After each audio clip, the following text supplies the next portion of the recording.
warmed up for that now, Ranj. You've done your steps routine. I've been doing my stretches as well. But a stretch camera. Perfect. Going to put you to work right now. We're talking about defibrillators. Yes. And this is something that you know quite a bit about, unfortunately. Yeah, it wasn't until I went on a first aid course that I didn't realise that you needed a defibrillator to potentially bring someone back to life. And my husband and I, after the Euros last year, when Eriksson, who played for Denmark, went down, it kind of gave us a bit of a shock, really, and we thought it doesn't matter what age you are, what background, that it could happen to anyone. So we decided to purchase one. I had a conversation with my mum where her local one was, because, again, she didn't realise how to use one or where it was. So and your neighbours can use it if they had to. Yeah. So we, as I say, we bought one after last year and decided to print a little letter to everyone, our local community, and tell them that they could use it if they needed, and gave them a number. And that's the thing, Ranj, that they are so important. They are literally life or death. Yeah.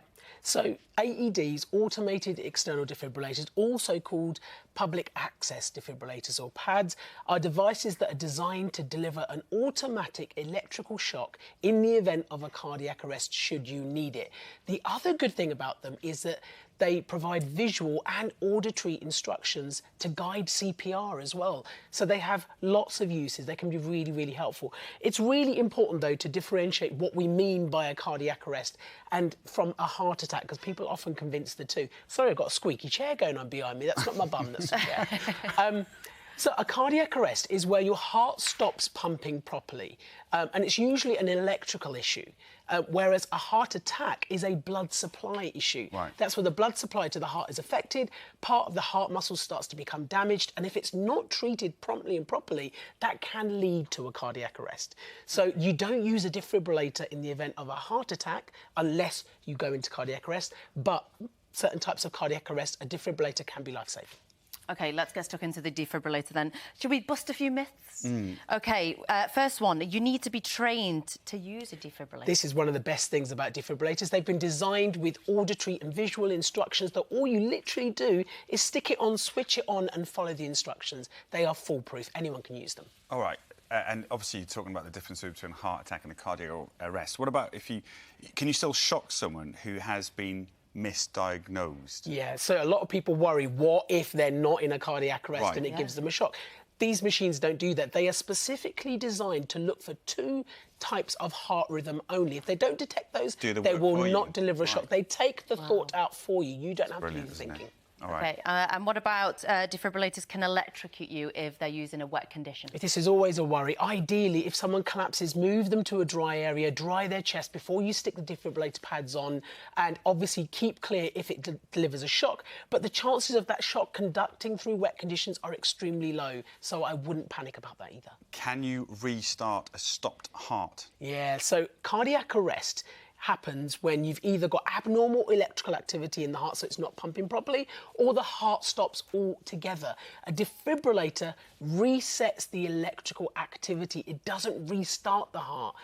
If a heart has stopped completely, CPR is the only thing, chest compressions is the only thing that is going to take over the job of that heart. That's why CPR is so important, regardless of whether you've got a defibrillator. Doing those chest compressions is vital. OK, so this is an interesting stat. A defibrillator can improve the chances of surviving a cardiac arrest by up to 70%, but only 15% of us would know how to use one in an emergency. Is it possible to talk us through? Do you have enough time to do that? Absolutely. I'm going to do that now as quickly as I can. So if you see someone that collapses, first thing you've got to do is start CPR, call for help. Ask someone to call 999. Ask them to get the nearest AED. 999 may be able to advise you on that.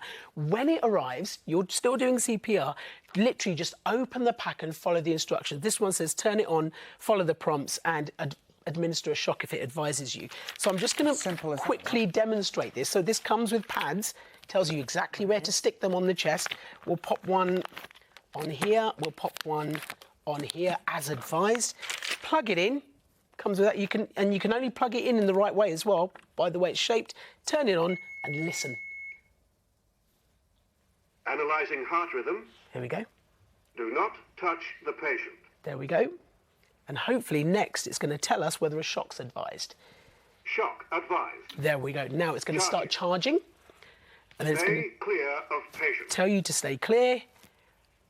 Deliver shock now. Press the button. Orange bar shock delivered. Shock delivered. Restart CPR straight away. Start CPR. There we go. And I'm going to turn that off for a second. Now, you continue CPR until either an ambulance arrived or, obviously, the patient comes right. I was going to say, because if you're on your own doing this, Yes. is there a point where you should stop or know when to stop?